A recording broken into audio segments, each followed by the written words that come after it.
Саламатсыздар ма балалар? Бүгінгі сабағымызды бастамас бұрын сіздерге бағалау парағын таныстырып өтейін. Бағалау парағы ақылды ми деп аталады.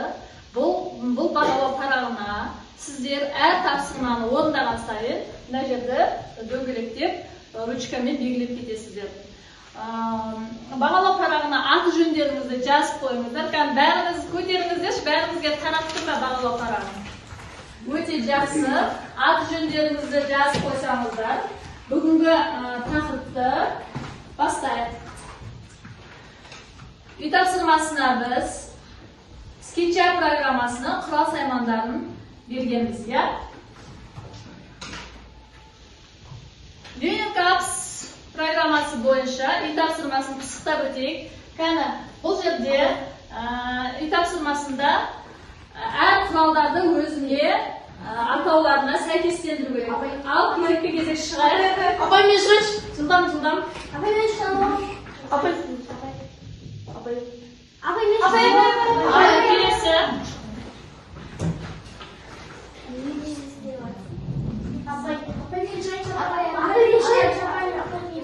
Апай, мен шықсам ола ма? Апай, мен шықсам ола ма? Апай, мен шығайыншы. Келесі шығыла.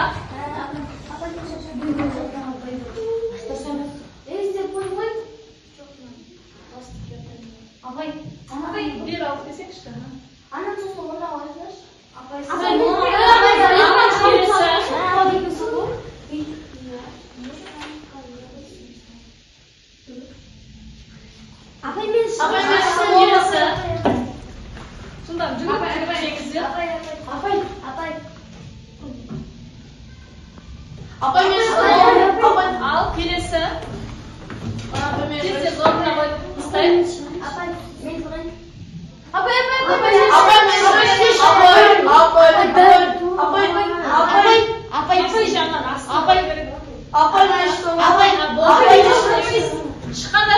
Apay, ең соңында тексереміз, әркім өз дұрыс жауабын өзін бағалау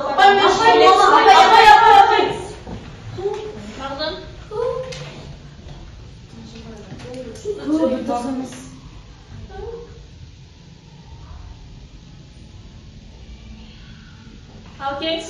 Апай, мен мағжан көп білесіңіз. Жоқ, мағжан дұрыс. Мағжан дұрыс қой, көп білесіңіз. Ал ардық кеңіз. Заливка істеп тұрмын. Заливка істеп тұрмын, шығуға істеп. Апай, заливка тұрмын. Астында. Қандаш? Перемші.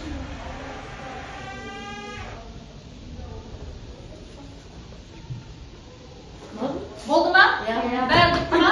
Ал енді тексерейік. Кәні? Бәрі. Өте жақсы, үй тапсырмасына жақсы дайындалып келіпсіздер. Бәрі дұрыс. Рахмет сіздерге. Өз бағалау парақтарына белгілеп қойыңыздар. Өте жақсы балалар, олай болса, біз графикалық редакторларды, Paint және SketchUp графикалық редакторларды ұқсастықтары мен айырмашылықтарын қазір жазып кетейік. Мен сіздерге бұл Т стратегиясы парағын таратамын. Осы параққа Paint графикалық редактор мен SketchUp графикалық редакторына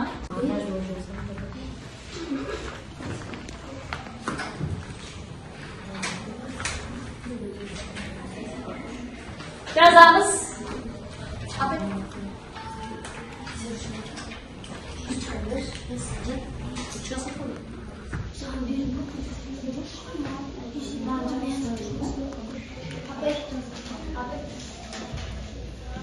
Ал мағжан айтып беріңізші. Paint пен SketchUp-тың ұқсастығы мен айырмашылығы. Paint пен SketchUp-тың ұқсастықтары екеуінде де сурет салуға болады. Ал айырмашылықтары SketchUp-та 3D редактор, ал Paint-та 2D. SketchUp-та айналдырып көруге болады, ал Paint-та айналдырып көру үстінен астынан көруге болады. Отырыңыз, шығыла. Ұқсастықтары екі программада сурет салуға болады. Екі программада да көптеген құралдар бар. Айырмашылықтары SketchUp 3D модель, ал Painter 2D модель. Өте жақсы. Тағы кім оқиды? Ал оқыңыз. Екеуінде сурет салынады. Айырмашылығы SketchUp кеңістікте,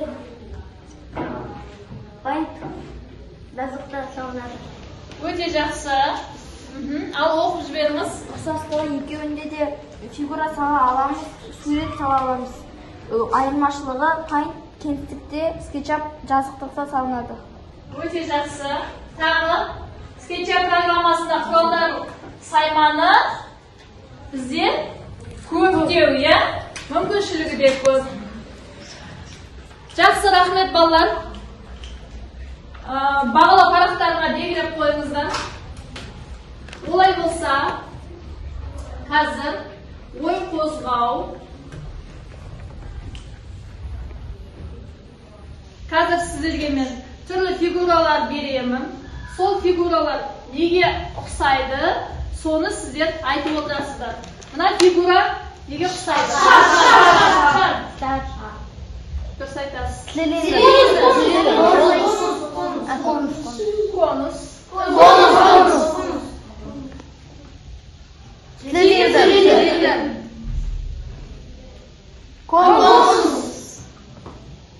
Жақсы. Цилиндр.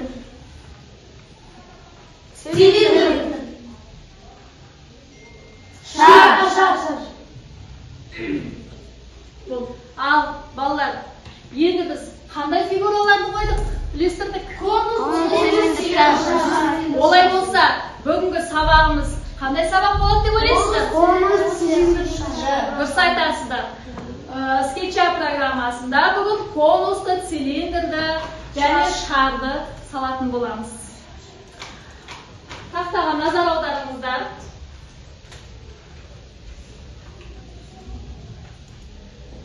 Олай болса, бүгінгі күнді жазыңыздар, дәптерлеріңізге тақырыпты жазыңыздар. Конус, цилиндр, сфера салу.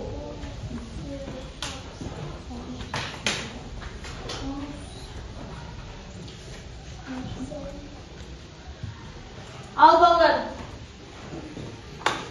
бүгінгі біздің сабағымыздың оқу мақсаты айналу денелерін құру және оларды түрлендіру. Бізде конус, цилиндр, сфера тәрізді объектілер көлемі бар болғандықтан олар айналу денелеріне жатады. Оны біз конусты да, сфераны да, цилиндрді де айналу денелеріне жатқызады екенбіз. Яғни бізде бүгін осы үш фигураны салу үшін қандай құрал саймандар қолданамыз? Біз навигациялық құралды қолданады екенбіз. Олар айналдыру батырмасы және панорамирование, объектіні панорамалау, лупа, жылжымалы лупа және үлкейту терезесі, алдыңғы көрініс және келесі көрініс. Осы навигациялық құралдар біздің SketchUp программасында оң жақ шетінде орналасқан құрал саймандар тақтасында. Ал енді дәптерге термин сөз жазып алайық. Бізде SketchUp программасы ағылшын тілінде көбінесе компьютерде орналасқан, содан кейін қазақша және орысша тілдерінде орналасқандықтан біз мына алдыңғы көрініс предыдущий вид, preview view, келесі көрініс следующий вид, next view. Осы терминді дәптерлеріңізге жазып алыңыздар. Бұл оқулықтар бар. Ал енді сфера, конус, цилиндрді қалай SketchUp программасында саламыз. Қазір мен сіздерге көрсетемін. Сіздер пока ашпай тұрыңыздар.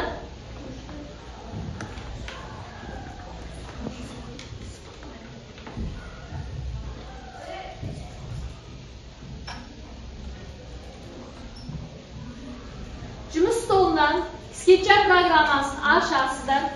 Яғни бірінші цилиндрді саламыз. Біз бірінші дөңгелекті алып аламыз. Дөңгелекті алғаннан кейін жазықтықта дөңгелекті саламыз. Одан кейін созу батырмасы арқылы, созу құралы арқылы осы шеңберді созамыз. Міне осындай цилиндр пайда болады, я? Ал енді конусты қалай саламыз? Конусты да шеңберді салып аламыз, жазықтықта қаламдаламыз. Шеңбердің тура ортасынан үш бұрыш саламыз. Ал енді жаңағы навигациялық құралды пайдаланып, инструменты батырмасында введение командасын таңдаймыз. Введение командасын таңдағаннан кейін біз мына үш бұрышты іліп аламыз да айналдырамыз.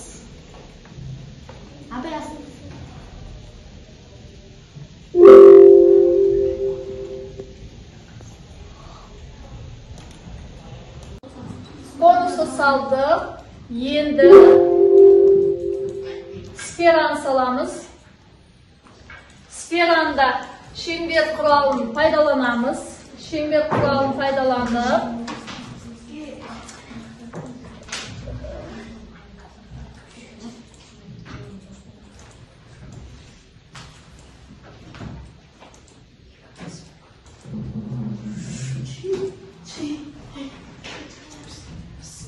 Shift bastıramızda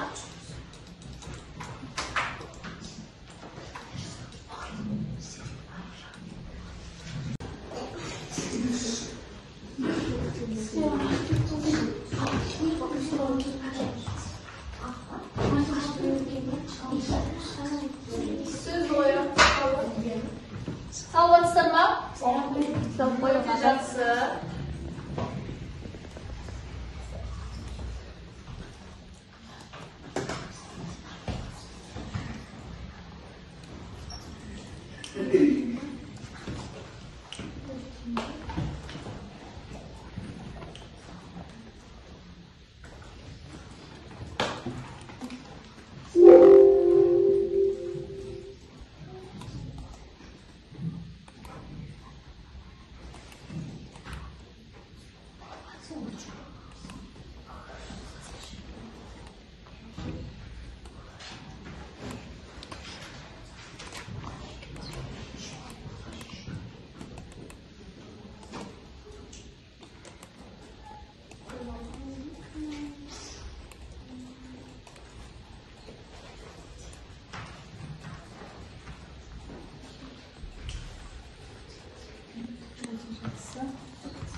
Al, балалар, құрал саймандардың бәрін қолданыңыздар ма?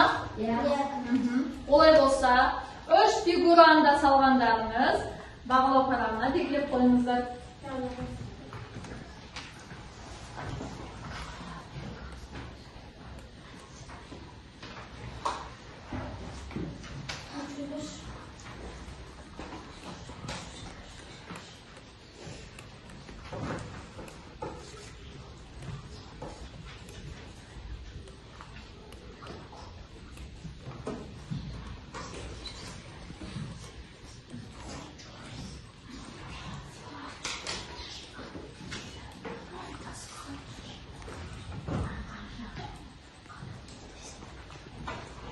Sağ elimizde.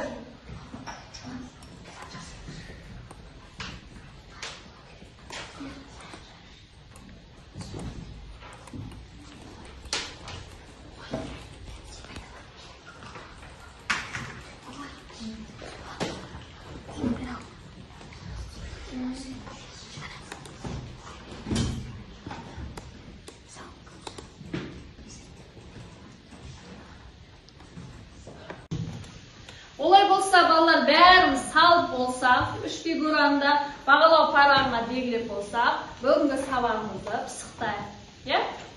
Боулинг ойын ойнаймыз. Бұл жерде тест тапсырмалары бар. Тест тапсырмасын орындап тастайық. Ал сұрақ. Сызу құралдарына қандай құрал жатады? Алдырсайық. Жүгіріп кет. Таңдаңыз дұрыс жауабын. Өте жақсы. Ал келіңіз. Келесі сұрақ. Модификация сызбаларды 3D-ға өткізетін негізгі құрал.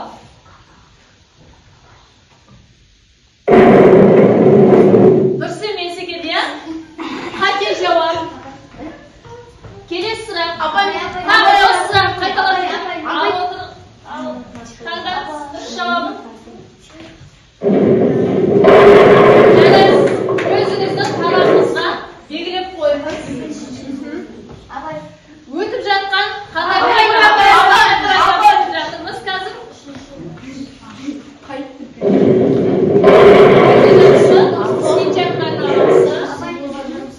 Келесі сұрақ.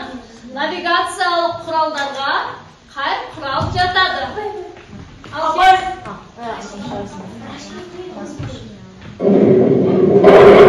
Өте жақсы, өзіңізге белгілеп отырыңыз.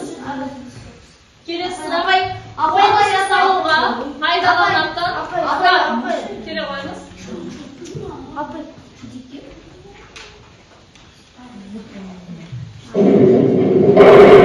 Өте жақсы.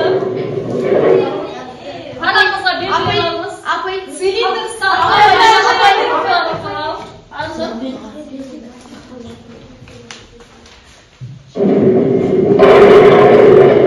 Апай жақсы белгілеп алыңыз. Келесі сұрақ. Сфера салуға пайдаланатын құрал. Аралашыңызда шыққан жоқсыздар.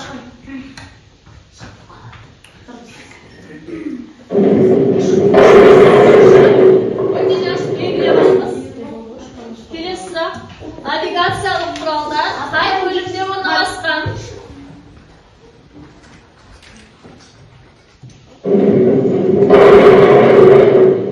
Өте жақсы белгілеп алыңыз. Программа терезесіне кеңейтілген түрін шығару үшін қандай команданы орындаймыз? Апай мен Шыққан жоқсыз ғой? Апай шыққан. Апай мен шығыла.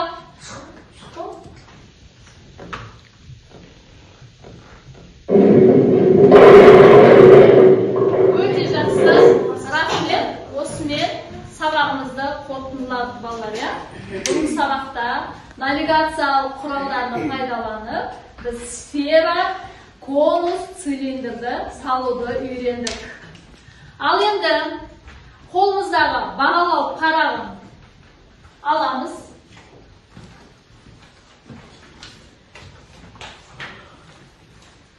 Бағалау парағында ең соңында кері байланыс бар. Осы кері байланысқа қай смайликтің жанында қызыл смайлик түсінбедім, істей алмадым, сала алмадым. Сары смайлик әлі оқуым керек. Жасыл смайлик бәрін түсіндім деймін. Үшеуі біреуін бояп қоясыздар. Кән бояп?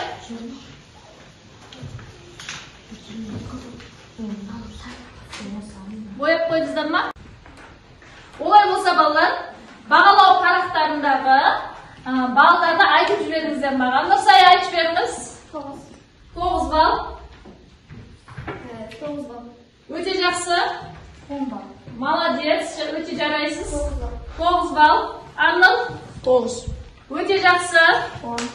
Өте жақсы. 9 өте жақсы. 10. 10 балл өте жақсы. Мағжан? 10 балл. Өте жақсы. Бағалау парақтарыңызды маған жинап беріңіздер. Балалар, осымен сабақ аяқталды. Сау болыңыздар.